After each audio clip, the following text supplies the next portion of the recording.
Welcome to the Marriage Boss Podcast, and I'm totally pumped today because I've got a longtime Facebook friend who I've been watching afar, an Eastern girl from New Jersey originally? New York. New York, all right, so another New Yorker like me, and I'm pumped to have her on the show. Finally, we got the chance to do something together. Lisa Concepcion is the founder of LoveQuest Marketing, a personal development firm that applies principles of marketing and law of attraction to help people find, give, and keep love, starting with the love of self. Lisa shares the valuable lessons she learns on her own love quest journey and believes everyone is always on a love quest, regardless of whether they're single or in a relationship. Based in Miami, Lisa offers group workshops, one-on-one sessions, and writes vlogs and speaks on the topic of dating, relationships, and self-love. Connect with Lisa via LoveQuestMarketing.com and via Twitter at Lisa Takes Miami, and she's got a YouTube channel. We'll put all this stuff in the notes. Lisa, welcome to the Marriage Boss Podcast. Thank you for having me. So nice to be here. Well, I'm pumped to have you, and we started to talk a little bit before the show, and obviously we've had a lot of great conversations over the years, both over Facebook, in front of people and then behind the scenes, and we have a lot of great, stuff in common, and certainly. And the shared desire to help other people, which is so important, so great. So I was pumped to, finally get the chance to have you on the show, and I'm excited to have you here today. And when we talked about topics, you mentioned unconditional love. Yes. And this is something that I just, I embody and I live it every day. And so, one of the things, it is. And one of the things we talked about was making the leap from conditional to unconditional love, first of self, then of a partner. So why don't you jump right in and tell us how you got to this area and now why you think it's so important. So it was like a light bulb moment for me. I'll just, brief the story where in 2015, I had a pretty soulfully ass-kicking 2015 in the sense of everything in my life came to this moment and it was and then you had to make a decision. Either continue the way you are and get the same result, or start to really dig deep and get to the core, fix the core, and figure out what kind of life you want to create from there. So that was when I got divorced in 2015, and I subsequently went into this rebound relationship type of thing, because like attracts like, and I attracted a man who was sadder than I, and because he was grieving the loss of his then ex-girlfriend, who he now got back together with, thanks to me and our time together. Wow. And yes, I will pat myself on the back for that, because my love quest mojo is strong. And, but it really rattled me. The entire experience really rattled me because I didn't have the wherewithal to understand that I was living very conditionally, that it was okay, I'm getting divorced. That doesn't make me feel good. So condition, find another guy. And so it becomes a look at the outside to make the inside happy, when that's not anybody else's responsibility but my own. And once those elements came into place, and I was really going through a healing process of a double whammy of losing the marriage, understanding why and my hand in it, plus this new relationship, and being so blind to the red flags that were blatantly obvious all around me, but my desire to get that love drug from outside of me was paramount. So it led to this snowball effect of just no good.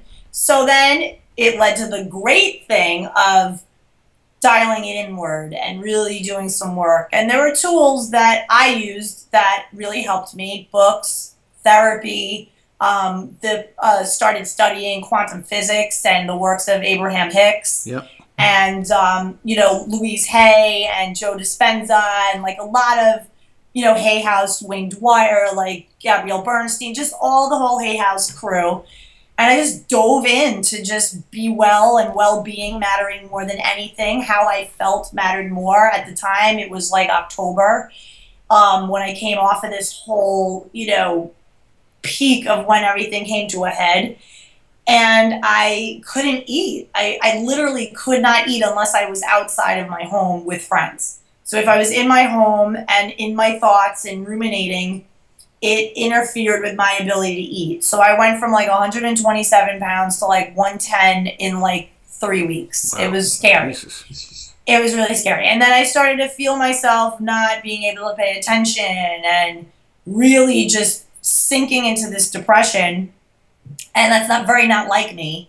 And I don't last in that mindset for long, thank God. But I had the inner voice and the connection to me to say, you need something bigger. You have to talk to somebody to confirm that you're not crazy. Mm-hmm. And so a friend of a friend connected me to her therapist. I got her through her divorce, and she loved her, and she was from New York. And it was interesting because I had initially said I wanted a therapist in Miami so I can go in person. But then I said, I need somebody who understands the New York think and the way you're raised, and that I can make a reference to my life and they'll get it. So maybe I do need a therapist that's in New York City, and I found one, and she Skypes with me, and that's how I've been doing my therapy. And I tell you, it was very comforting to know that, once she does the whole screening thing of am I suicidal? Will I kill someone else? And am I going to hurt, anybody or me or whatever? And do I need medication? That I came out okay on all of it. She's and we're going to reveal those answers in the show notes, by the way. Oh, okay. Yeah. All right, cool. So we need a break? No, we're actually we're gonna reveal whether you're gonna kill someone, whether you're gonna kill yourself. Yes, because obviously inquiring minds want to know. Well, no, I'm not. No, I'm not. Well, I mean, self-defense, of course. I'd knock somebody out and handle it. But some of those strings we've had, man. Some of those posts on Facebook. I'm definitely worried. Someone out here, man. It's funny. My dad is always like, "Oh my God, Lisa, you have to be careful. These crazies on Facebook." I go, "Oh, they need to fear me." No, we're much more afraid of you, man. The audience is much more afraid of you. That's what I mean. But I mean, whatever. And I'm open and I'm whatever. But when the hammer has to come down, it comes down. I love what you're doing. I love what you're doing. Thank you. I appreciate it. I never know. By the way, while I'm thinking about it, and people tune in to her videos, because Lisa's videos are the best. She goes out, she's walking Taz in the morning. She's got the video, she's got the camera going. She looks great. The people around her are loving it. It's Miami. You got to check it out. All these commentaries are so hot. So we'll make sure we put a link to those too. Yeah, you can get to that if you find me at LoveQuestMarketing.com, and there's a little icon for my YouTube channel. Yeah. And there's over 350 videos there, little 3 to 5 minute videos on any kind of topic relating to love, self. And here's another reason why you should watch these videos. If you ever lived in New York or were raised in New York and you've moved away and you miss New York, tune in and watch Lisa put New York on, because it's amazing. Yeah, very New York, but I'm in Miami. So it's a New York attitude in palm trees and bikini and beach. Yep. It's really cool. And if you're in the winter, people love watching my videos in the wintertime because they're it's 3 degrees in Chicago, and I want to book a flight to Miami now because I see you walking with your dog in flip-flops, Yep. So back to the deal with the whole growth thing and whatever. I dug in. The psychiatrist, therapist rather, said, you're fine. You don't need meds. You're just heavy grief and coming to a very profound fork in your life road journey. You got to figure out, do the same thing or try something different. And the something different, windy, crazy road, but you got to walk it. Now, I want to point out that there was also a change in your business life. Yes. And it was a heavy money emphasis and a heavy let's go emphasis in one of the projects you were working on, which could put you in a mode of just work, do, achieve, and not enough self. Right. So I think that kind of prompted you to look in the mirror also. Yeah. Well, yeah, I mean, and that even goes back further to the career I had in New York, which was in public relations and marketing. So I worked for top global PR firms for a good 12 to 15 years. And that world was not about self at all. It was very about the products and about the work and about the work, like Rihanna. Yeah. Work. Yep. Anyway. Competing. And it was just a grind. It was just, you wake up at 6 a.m., you get ready, you go to work, you work, you come back. And you smile. And you could be no smile. Smile all day. Awful, hunched over, like ready to fight in New York. Who's pushing me? Who's going up against? Very like ready to go. Not feminine energy at all. Yep. Always ready to go. Like very that and aggressive and just not soft, chill, beachy, relaxed kind of tan chick like I am now. And very different energy, and that energy was where I was married. I lived with my husband in New Jersey for 12 years. We were married a total of 17, separated for 4.5, and it was really a long time together. I met him when I was 20, so total our relationship's 25 years in total. And I know him more than longer than most people I know him for more than half my life. Yeah. So it's literally like a family member. I mean, at this point, he knows like everything. So yeah. Very hard. When you don't have children, there's really no need to keep the bond going. That's a good point. Yet he lives like 3 blocks away from me. Good point. Wow. We live like 3 blocks away from each other. Granted, he didn't really see me a lot because he was, again, law of attraction. He turned his attention onto this new person and this new life that he was creating for himself that made him feel happy.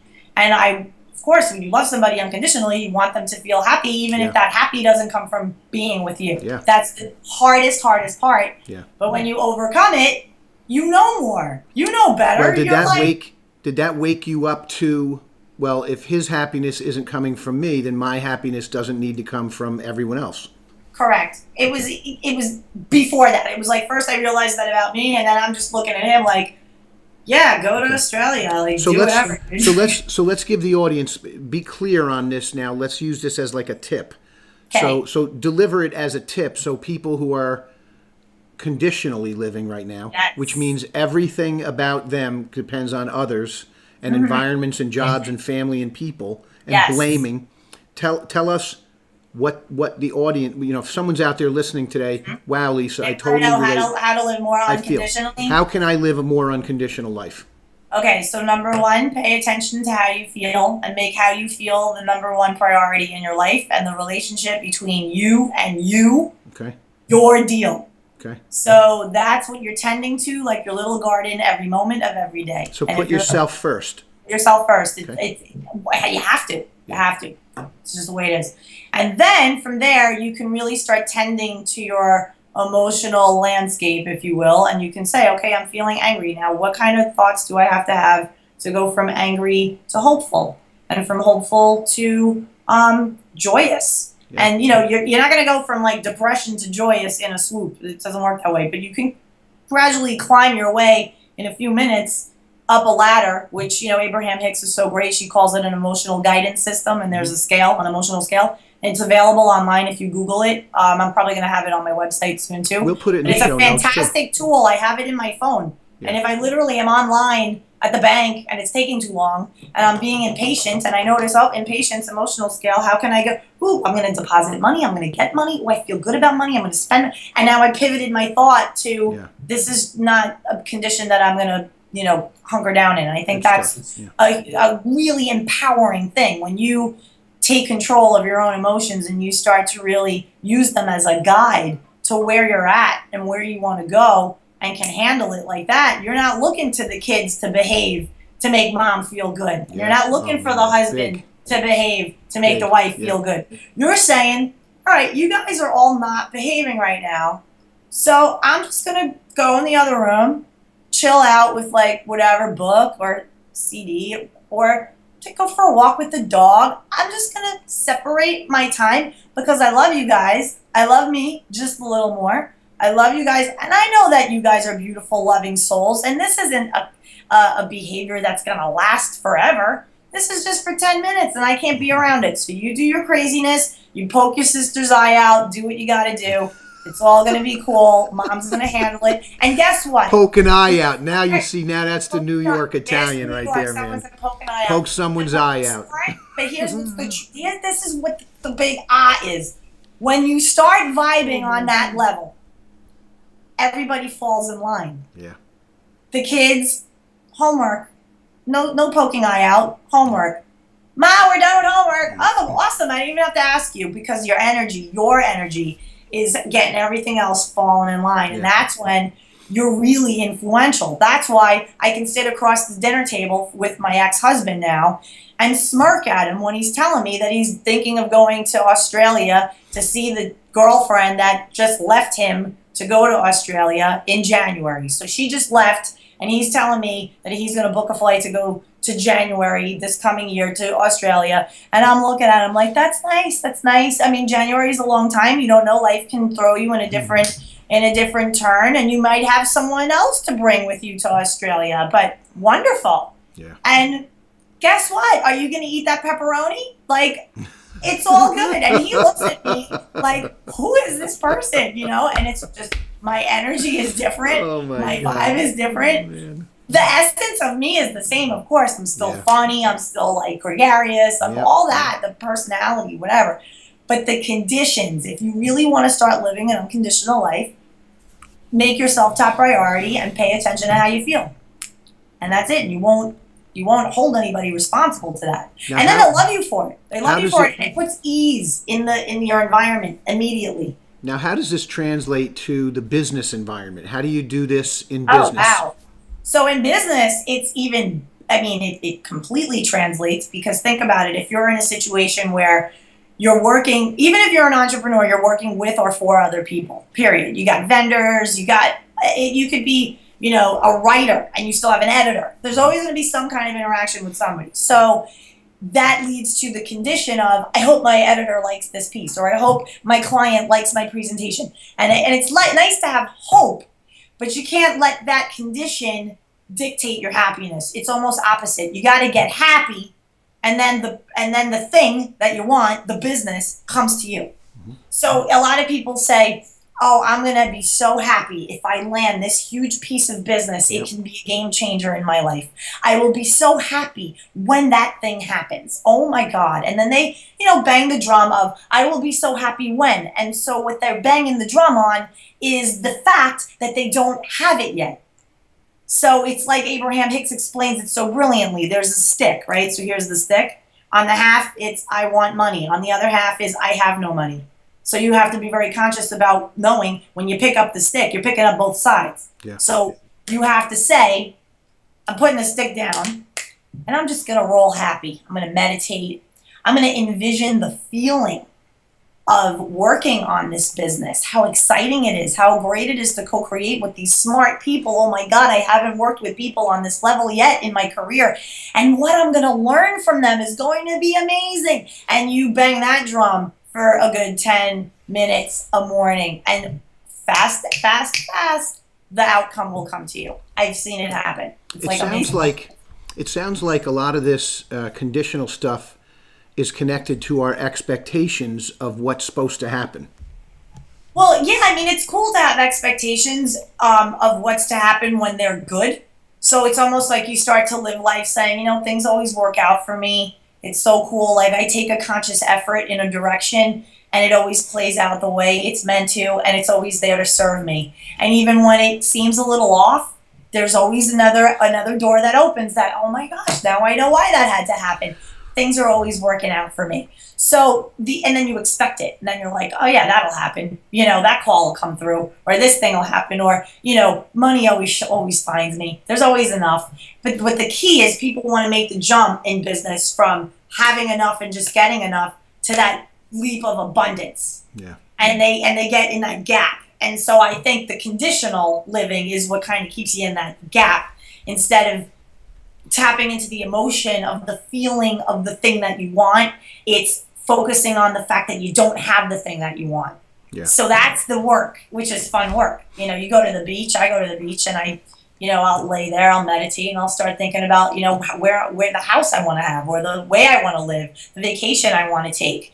And it's so palpable that all of a sudden, now I meet a person who's telling me that there's a workshop in, Costa Rica, and we should go do it. And I'm like, well, there's the travel mojo. I just conjured it up. I went and cleared my mind, and I wasn't thinking, I haven't gone on vacation in like 4 years. Like, this is ridiculous. No, it'd be so nice to go somewhere. And then it's, let's get Travel and Leisure magazine and start flicking through the pages. And, here's an article about Barcelona. That would be nice to do. And, look at this cruise. It goes all the Mediterranean. That would be nice. I can knock out 5 cities in a week.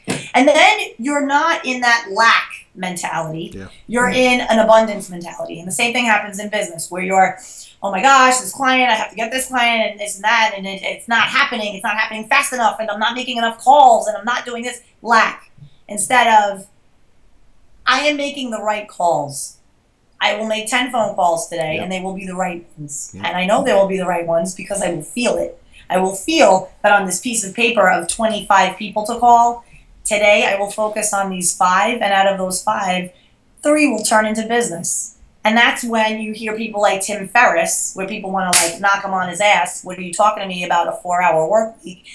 All of these experts and these mojos and these gurus, they're working with something more that they don't really reveal. Yeah. And I believe it's tapping into source and the law of attraction. There's a magic there. And not in the sense of, I'm just going to hang out, say I want $1 million and just, file my nails and get tan. It's, you ask, you believe it's given, it's hanging out waiting for you in the universe, and then your work is to align with it by feeling good, by being unconditional, by really tapping into that moment where you get the impulse to make the 25 phone calls, the impulse to write the article, the impulse to book the podcast. It's taking inspired action, not just action for the sake of action. That's when you burn out. That's when you start to question your own career path. You start because you get disconnected with the feeling of the good and the purpose that you're working towards. Well, And tell that's- us now. So I know there was a migration from working with Yeah. and for other people to doing your own thing now. So how did you decide to make that big leap? And tell us more about what LoveQuest Marketing is and what you're doing now, and why Okay. you're so excited and passionate about I know, this it's new so gig. fun. Okay, so I started LoveQuest Marketing in 2015. And I just always had this natural feeling of wanting to help people. I just would get people asking me for advice all the time.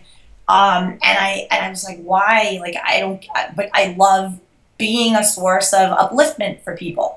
But I also knew, now looking back, that it was an outlet for me to make my mess my message so I can heal myself. Good one.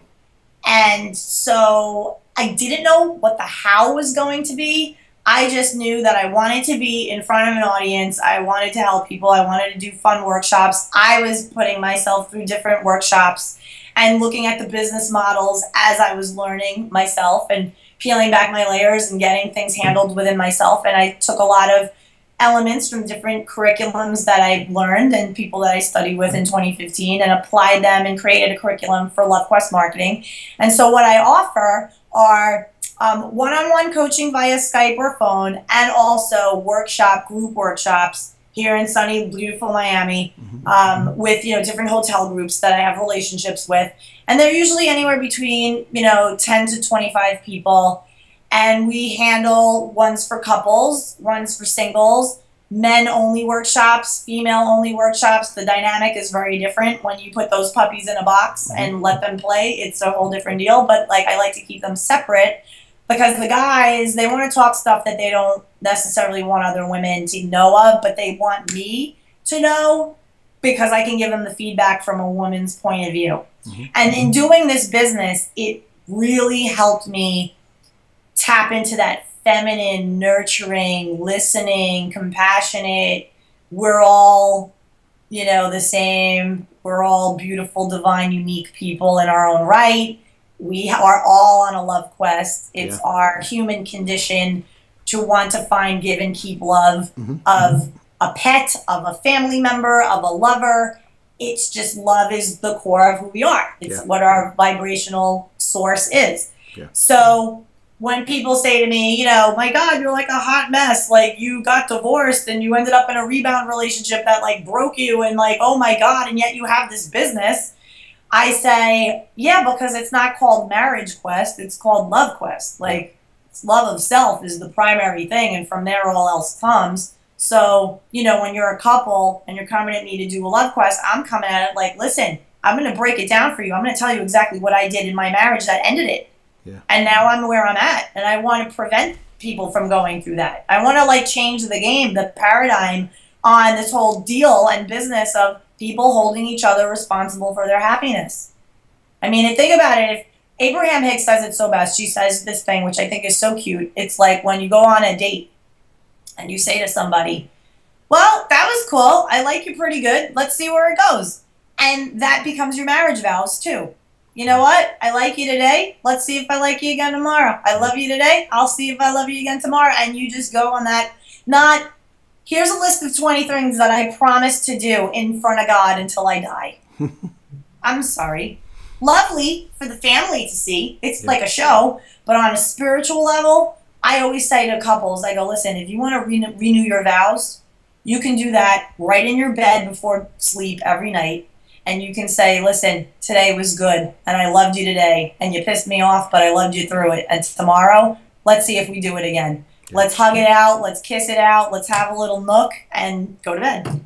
And if you do that every day, you really become mindful that the person sleeping next to you or in another room if they snore, because that happens, you know, sharing your roof is a separate soul and a separate person with a separate life experience and came into this body and world with lifetimes of other wants and desires that you know nothing about. So you're just swirling together, hanging out on this plane. Why not make it a joy and not a struggle? It doesn't have to be a struggle. It shouldn't be a struggle. But when we start getting into that conditional blend, your work becomes a struggle. Now you're at the workplace. If only my boss wouldn't be such a crab ass and so nitpicky. And then you're holding that person to a standard, to a, you know, a condition. Be this way so my life can be better. Yeah. And that's always going to run you into trouble. Always going to run you into trouble. So the bottom line is, if we follow your approach here, our happiness depends completely on ourselves, nothing outside of us. Whether we're in a relationship or not, whether we're self-employed entrepreneurs or working for someone else, whether we go to a different city or state, country. So no matter where we are, we're in charge. You are hanging with you, so you better love it. That's good stuff. Good stuff. Nice. Yeah, I think it changed my life completely. I mean, it's cool. I see it every day. Like I approach my life as an adventure. I'm like, who am I going to, oh, cool, I'm talking to Rick today. That's going to put some things out there. You know, I wonder what, you know, when you put attention towards your business and you gain that momentum, and now you're like, you know, I'm talking to you and I have, you know, some articles to write, and like there are things happening and churning. Momentum only breeds, it's like magnetic. It brings more momentum, more opportunity. And I think that, you know, we who play in this space are especially lucky because we get to at least observe and be aware, right, you know, front and center all day on our love, on our relationships, how it impacts our businesses. It's really cool. Really cool. It's a place, it's a sandbox to be able to play in the love space all day long and make a living at it and be doing this, you know, helping other people while we learn.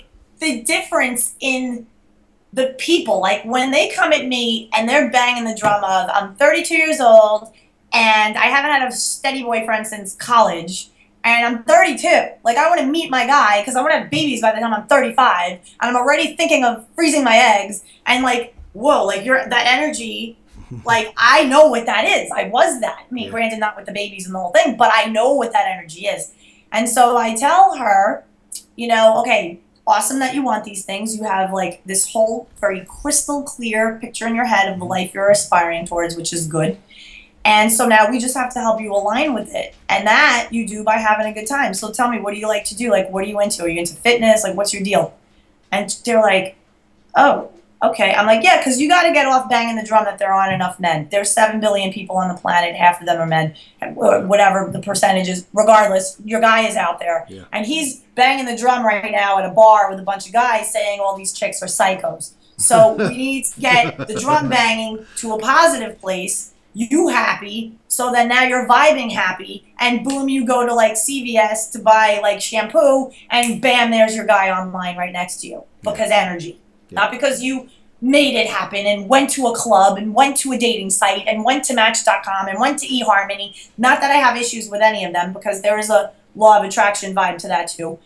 But you were just feeling good, and you were doing something that was feeling good, completely unrelated to the intention of meeting someone, and boom, you were eating a chocolate bar while waiting for the bus, and it felt so good. Oh my God, this Godiva chocolate tasting great. Yep. That goodness, that energy of this chick is loving life, wham, like a magnet, in comes your guy. So you want more action in your life day to day where you're tapping into the good feeling of you.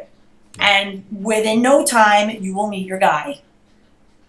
Well, and the marriage, same deal. If you guys in the marriage keep banging the drum of the wrong things that each other are doing, instead of looking at aspects of appreciation in one another, of like, you know, I love when you do this for me, and you know, I love when you come up from behind me when I'm doing the dishes and kiss my neck. It's sweet. It makes me feel nice and warm and loved and nice. And I like when you, like, you know to make popcorn when we're gonna have a movie. It's like one less thing for me to do. It's sweet. A little, you bang the drum of that. Guess what these people are gonna do? Law of attraction. You get more of what you pay attention to. So pay attention to the good, you get more good. Pay attention to the nitpicky, pain in the assy stuff. You're gonna get more of that. And I think when we start to focus on ourselves, I know in my own life, the more I think about myself in a self-love way, and go at the world in an unconditional way, and the more giving I am, the more stuff, the more good stuff comes to me, and the more good stuff happens to me. And Rick, don't you find, like, I know for me, the hardest leap was the self-talk, handling the self-talk. Yeah. I could sit there and through LoveQuest tell people, oh, bang this drum instead of this one till I'm, cows come home. But what drum am I banging with myself in my head? Is it lack or abundance? Am I sitting here saying, oh my God, I'm an entrepreneur, I go out and I do this business, what the hell hotel is going to want to partner with me? Oh man, and everything is fear, as opposed to, this is what I want to do. I want to help people. It's going to be so much fun. And I'm helping myself simultaneously, so I do a LoveQuest with them at the same time. And so we're all handling these different things together. It's like being a personal trainer. When you're in the gym all day, you work out. And that's exactly the analogy I use. I say, if a doctor said to you, you're 150 pounds overweight and you're going to die of a heart attack unless you hire a nutritionist and a trainer for 6 months to get yourself handled, so then you can do it for yourself, wouldn't you do it? Wouldn't you do it? Of course you would do it if your life was on the line. So your life is on the line in a way when your mental energy and your mental mindset, whatever, isn't right and on point, because that's how disease happens. That's how your thoughts create your reality. And when you're focused on negative things, it manifests in the form of a backache or a neck ache, and then that neck ache turns into a cyst, and then all of a sudden there's and momentum. So flip it, momentum in a better, positive direction, helping other people, and let the how. I have an expression: don't worry about the how, just allow. Done. I did a workshop in 2015 with a woman, Jennifer Grace, lovely girl, lovely. And it was called Creative Action Journey. It was meant for entrepreneurs that needed the push to get their businesses started, whether it was launching their website, just the early stages, the get it and go kind of thing. And there was a lot of personal self-love stuff to handle before you can make that leap to being prosperous in your business.